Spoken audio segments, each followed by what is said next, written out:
یہ کسی نے کہا کہ مرتد نے اگر کوئی اچھی طرح توبہ کر لی ہے تو کیا اس کی ساری نیکیاں اسے واپس مل جائیں گی؟ پہلے تو دیکھیں مرتد سمجھیں کسے کہتے ہیں؟ جو مسلمان اسلام چھوڑ دے اسے کہتے ہیں مرتد۔ مثلا خدا نہ خواستہ کسی نے سکھ مذہب، کرسچن مذہب، عیسائی مذہب اختیار کر لیا، ہندو ہو گیا تو دائرہ اسلام سے باہر ہو گیا، یہ مرتد کہلائے گا۔ یا اس نے صریح کو کفر اختیار کر لیا، اللہ تبارک و تعالیٰ کی شان میں گستاخی، نبی کریم کی شان میں گستاخی، تو وہ اور شریعت کو بہت ہی برا بھلا بعض اوقات لوگ کہہ دیتے ہیں، تو وہ دائرہ اسلام سے خارج ہو جاتا ہے، اس کو مرتد کہا جائے گا، اور اس کی ساری نیکیاں برباد ہو جاتی ہیں، اور بیوی فوراً نکاح سے نکل جاتی ہے، چاہے تو وہ عدت کر کے کسی سے بھی نکاح کر سکتی ہے۔ تو آپ کی خدمت میں ذکر کر رہے تھے مرتد کا مسئلہ کہ جو اس طرح کر دے اس کی ساری نیکیاں برباد ہو جاتی ہیں، اور اس پہ تجدید ایمان اور تجدید نکاح لازم ہے۔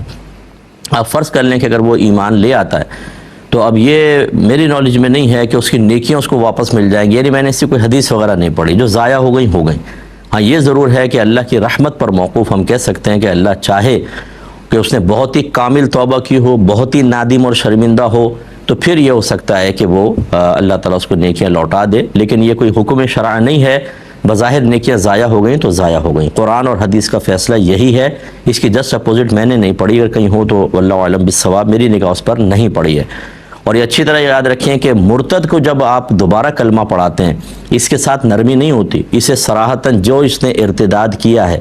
جس چیز کا انکار کیا ہے، جو غلط کام کیا، اس کو اعلانیہ طور پہ خود پہلے غلط کہنا ہوگا،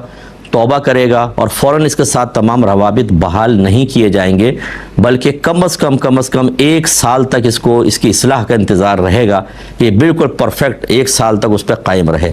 ہم لوگ اتنے جلدی پلٹا کھاتے ہیں، پہلی بات تو اس طرح کر دے تو ہم اس سے میل جول جاری رکھتے ہیں، بھائی اس نے اپنی قبر میں جانا ہے، ہمارے اپنی قبر میں جانا ہے۔ اس کے برعکس اگر ہمارے والد صاحب کو کوئی ماں بہن کی گالیاں بک دے اور والدہ پہ زنا کا الزام لگا دے، جھوٹا الزام، تو ساری زندگی اس کی شکل دیکھنا پسند نہیں کریں گے۔ اب یہ نہیں ہے کہ اس نے اپنی قبر میں جانا ہے، ہم نے اپنی قبر میں جانا ہے، جی میرے والد کو گالی دی والدہ کو۔ اس کا مطلب ہے کہ آپ ایسے لوگوں کے بارے میں عرض کر رہا ہوں